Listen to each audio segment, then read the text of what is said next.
أشهد أن لا إله إلا الله أستغفر الله نسألك الجنة ونعوذ بك من النار. Saya hormati juga kita hormati bersama wonten Bapak Profesor Dr. Quraish Shihab, wonten Habib Ali bin Ibrahim, Habib Husain bin Ibrahim, beberapa pengurus PSG maupun Baitul Quran, semua ada Ustadz Arifin, Ustadz Ali, semua yang saya hormati, para hadirin yang saya hormati, juga semua demonstran ini yang saya hormati. Saya ini kata orang banyak itu punya fan banyak, sebetulnya ini korban orang banyak karena ngaji Quran itu sulit, mereka nggak mau ngaji, pasrah sama Pak Quraish, pasrah sama Gus Bak, terima mateng gitu. Jadi ini kenakalannya muhibbin. Dulu korban seperti ini juga Rasulullah SAW itu kalau sahabat ingin masuk surga itu ya gak suka ngamal yang berat-berat, juga gak suka, minta saja ke Rasulullah, ya Rasulullah saya minta satu hal. Apa? As'aluka murafaqataka fil jannah, saya minta supaya jadi teman engkau di apa? Surga. Tapi yang jelas Nabi tidak jawab secara gratisan. Nabi ngendikan fa'inni ala nafsika fi kasratis sujud, kamu membantu saya, kamu harus memperbanyak apa? Sujud. Jadi kalau ada kiai dimintai saya ingin di surga sama engkau kiai, itu nggak boleh gratisan, harus fa'inni ala nafsika bi kasratis sujud. Tapi saya ini punya ajaran yang sebetulnya agak sesat tapi masuk akal. Ini saya mohon, karena saya memang punya bapak seneng guyon, punya Mbah Mun kiai saya juga seneng guyon, karena beliau katanya gini, nak kiai ra guyon kok dianggap gak bahagia aja, sakit panitia dikira kurang sangu gitu katanya. Sehingga ajarannya beliau memang sementara orang Islam itu pokoknya guyon, ketok bahagia dengan Islamnya, bahagia dengan Tuhannya, bahagia dengan nabinya. Qul bi fadlillah wa bi rahmati fa bidzalika walyafrah. Lah bahagia paling gampang ekspresinya nggih guyon niku. Ngetokno di Alphard dadak repot. Ngetokno di dhuwit akeh ya dadak repot. Nak guyon nak murah nggih. Itu beberapa sahabat itu saking cintanya Nabi, itu cara berpikir kayak teman saya. Teman saya itu sering nasihatin saya, Gus, ojo soleh nemen-nemen. Engkau nak ning swarga mari bareng Mbah Mun sungkan katanya. Jadi kalau terlalu soleh kan surganya sama guru-guru kita, kan tidak enak itu. Kalian kalau di surga kan nggak kebayang, mesti polanya kayak apa gitu. Lama punya istri tidak cantik, di sana apa? Cantik. Nah itu kalau jejer guru kan sungkan gitu. Jadi makanya kata teman saya, soleh pas-pasan ya Gus, ben swarga ini nggak sama siapa? Mbah Mun katanya, sungkan katanya. Nah ternyata pikiran itu juga ada di sahabat. Ya Rasulullah, saya puas-puaskan melihat engkau di surga. Kenapa? Saya tidak mesti masuk surga, kalaupun di surga beda kelas dengan jenengan. Jadi para sahabat ya sadar, kalaupun di surga beda kelas dengan jenengan. Tapi pelajaran yang kita bisa terima adalah bahwa semuanya itu harus ada amal kita. Sehingga Nabi ngendikan fa'inni ala nafsika bi kasratis sujud. Maka tolonglah saya untuk mengabulkan permintaan kamu dengan memperbanyak apa? Sujud. Saya akhir-akhir ini sering kampanye tentang sujud. Caranya gimana?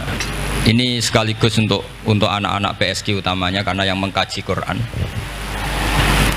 Kata ulama, mentahbib ya, menyenangkan orang kepada Allah itu butuh bayinah. Bayinah itu logika yang kebenarannya itu cara Jawa itu jelas welo-welo, sangat jelas.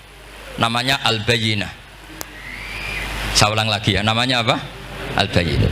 Sehingga dengan logika itu orang yang kafir saja menjadi mukmin, yang fasik menjadi soleh, yang soleh bila ilmin menjadi soleh bil ilmi atau bil hujjah.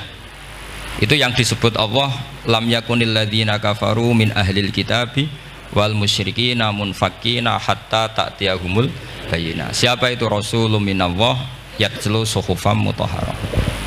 Jadi kemampuan argumentatif itu yang harus kita bela-belain. Saya di sini sangat terhormat karena saya bisa matur di depan Pak Kures. Saya dulu sering baca buku-buku beliau. Jadi saya nggak mungkin jadi pesaing beliau karena saya ini saya ngidolakan beliau, jadi nggak mungkin jadi pesaing beliau.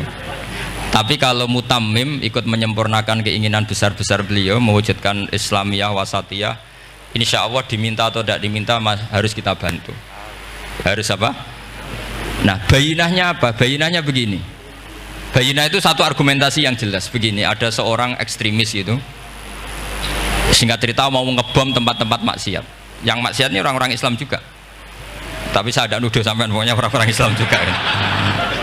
Terus ditanya sama orang yang Islam moderat, andaikan mereka nanti mati dalam keadaan demikian, aina masiruhum, lalu mereka kemana?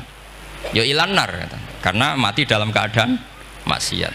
Terus ditanya sama yang moderat tadi, moderat soleh maksudnya, bukan moderat liberal, moderat soleh. Karena orang kadang salah paham, moderat itu pikirannya terus liberal, tidak, moderat soleh. Terus kata si moderat tadi, akan ada lika muradan Nabi, apa umatnya masuk neraka itu yang diinginkan Nabi? Kaget si ekstremis tadi, kebetulan ini ekstremis yang masih mau mikir.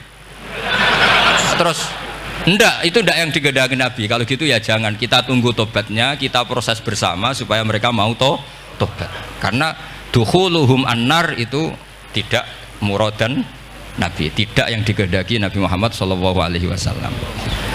Nah, cerita seperti ini tentu ada padanannya. Padanan itu artinya kias ya, kias dalam hadis sahih. Saya yakin hadis itu sahih. Kalaupun itu dhaif itu yata'ayyadu bi fatwal ulama, menjadi kuat karena banyak ulama yang fatwakan seperti itu.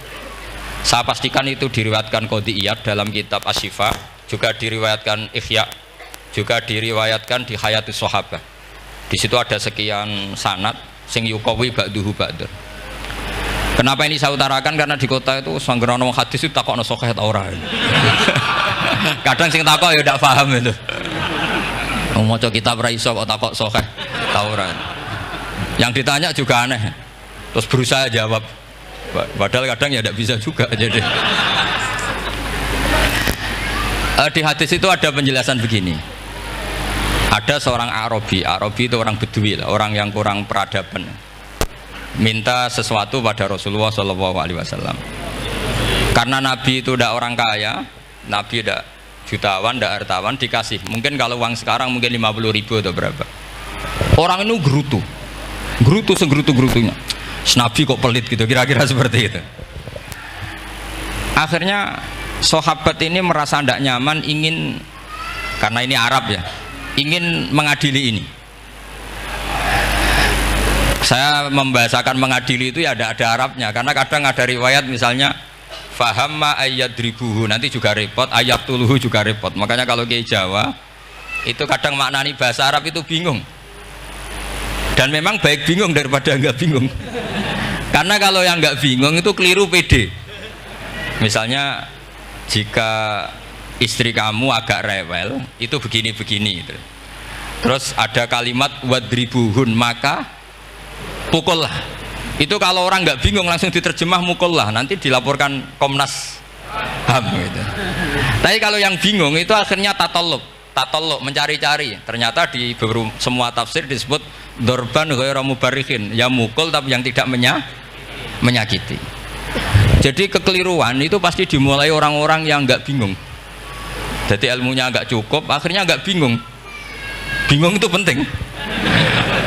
Loh betul ini. Nggak ada orang alim kecuali dari bingung. Karena orang alim itu nggak bisa pede. Karena referensinya banyak, kemungkinannya banyak. Sehingga mesti pikiran pertama kalau ada lafadz ini maknawi apa lafzi. Ini mahmul apa enggak? Ini mansuh enggak? Ini muqayyad mutlak enggak? Ini sekaligus jadi pusat studi Quran, jadi supaya teman-teman memang seperti itu. Kata wadribuhun, maka pukullah. Saya masih ingat betul ketika Pak Quraisyab nulis di Membumikan Al-Quran tentang alak. Itu kalau orang ahli embriologi dimaknani alak segumpal darah itu mesti tertawa-tawa, karena nggak ada dalam proses embriologi orang lewat proses segumpal apa? Darah. Tapi kalau alak itu madatul kalimah dari kata aliko ya'liko alakon, sesuatu yang menempel, jadi zigot yang berhasil menempel di dinding rahim itu yang jadi anak. Itu ya normal saja, memang itu terjadi. Ya barokahnya bingung tadi. Atau alaq dimaknani segumpal darah tapi min haitsul jinsiyah. Artinya haitsul jinsiyah itu sejenis ini. Jadi bukan di proses embriologinya tapi di jenisnya, supaya orang tidak sombong diistilahkan min alaq. Tapi maknanya min jinsil alaq, bukan alaqnya tapi jenis alaq. Itu kayak Abu Bakar. Abu Bakar itu kalau sedang bully manusia yang sombong-sombong itu, kamu kok sombong?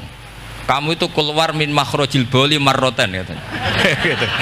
Supaya orang tidak sombong itu disilakan manusia itu yakhruju min makhrajil bauli apa? Marroten. Kan kamu keluar dari makhrajil bauli berapa? 2 kali kan?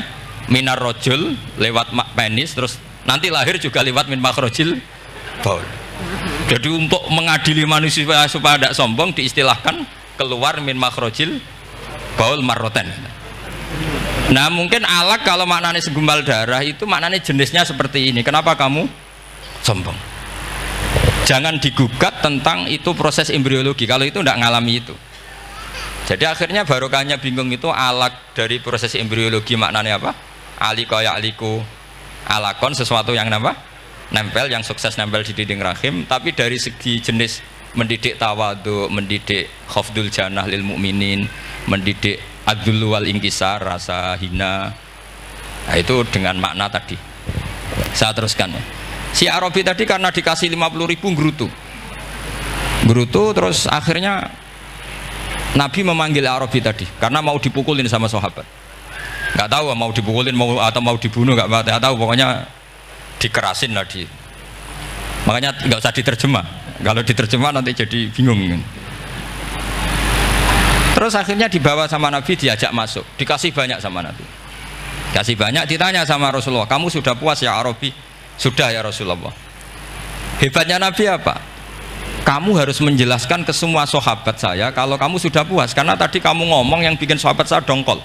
Terus sekarang harus mengkonfirmasi. Ya Rasulullah. Di depan umum juga Nabi ikut. Ini Arabi tadi minta saya tak tambah, terus dia puas. Ahakada ya Arabiyu? Naam ya Rasulullah, fajazakallahu min khairin wa asyiratin. Dia tegas naam ya Rasulullah. Nah, pelajaran dari hadis ini adalah kalimat ini. Ini harus diingat-ingat. Setelah Arabi tadi puas, sahabat juga tahu apa pernyataan puasnya Arabi tadi. Nabi ngetikan begini. Masalu hadza, perumpamaan orang ini dan saya itu seperti orang yang punya unta atau sapi atau kambing yang syarodat, yang liar.